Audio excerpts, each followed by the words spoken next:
அனைவருக்கும் வணக்கம். வரவேற்பு விழாவை பார்க்கிறவர்களுக்கும் மகளிருக்கும் சிறப்பு வணக்கம். இன்று நாம் வந்திருப்பது வரலாற்று காவியம் என்ற ஒரு புத்தகத்தை ஒரு நல்ல அறிஞர் எழுத அதை எனக்கு மதிப்புரை வழங்க வாய்ப்பு தந்திருக்கிறார்.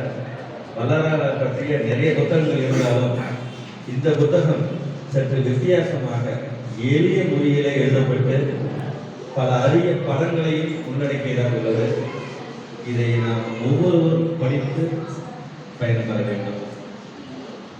இதிலே 18ஆம் நூற்றாண்டிலே பஞ்சம் தலைமையில் ஆடியது போல அந்த நேரத்திலே வள்ளலார் அவர்கள் வறுமையின் கொடுமையை உணர்ந்து எல்லோருக்கும் உணவு கிட்ட வேண்டும் என்பதற்காக ஒரு அமைப்பை உருவாக்கினார்.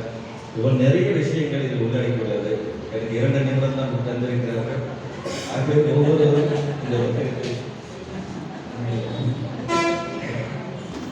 ஞான சபை ஒற்றியூரில் உள்ள சிவனையும் சக்தியும் நமது வரலாறு அவர்கள் தன்னுடைய குல தெய்வமாக வணங்கி வந்திருக்கிறார். பொதுவாக நம்ம அஜெண்டா ஏன் சொல்வார்கள், இருக்கிற பட்டத்திலேயே வள்ளல் பட்டம் தான் உயர்ந்தது என்று.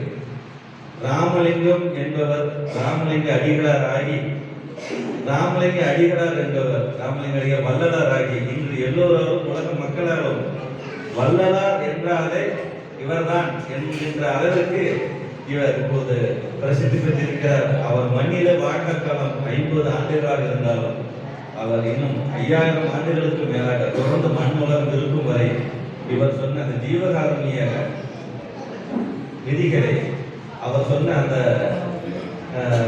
நல்ல நல்ல கருத்துக்களை ஒவ்வொருவரும் கடைபிடிப்பதற்காக அவருடைய புத்தகத்தை நான் ஒவ்வொருவரும் படிக்க வேண்டும் என்று கேட்டுக்கொள்கிறேன்.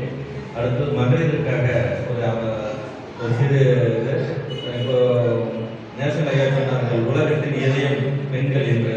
அதுபோல் அஜெண்டா ஐயா சொன்னார்கள் யாரும் பெண்களை திட்டாதீர்கள் என்று.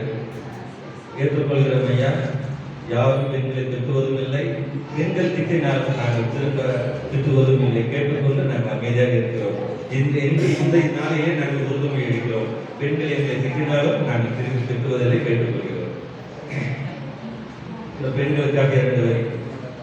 தொட்ட இடம் துலங்க வரும் தாய் குலமே வருக, தொட்ட இடம் துலங்க வரும் தாய் குலமே வருக, கைப்பட்ட இடம் பூமலரும் பொன்மகளே வருக, பொன்மகளே வருக, நீ வருக என்று மகளிரை வணங்கி விடைபெறுகிறேன்.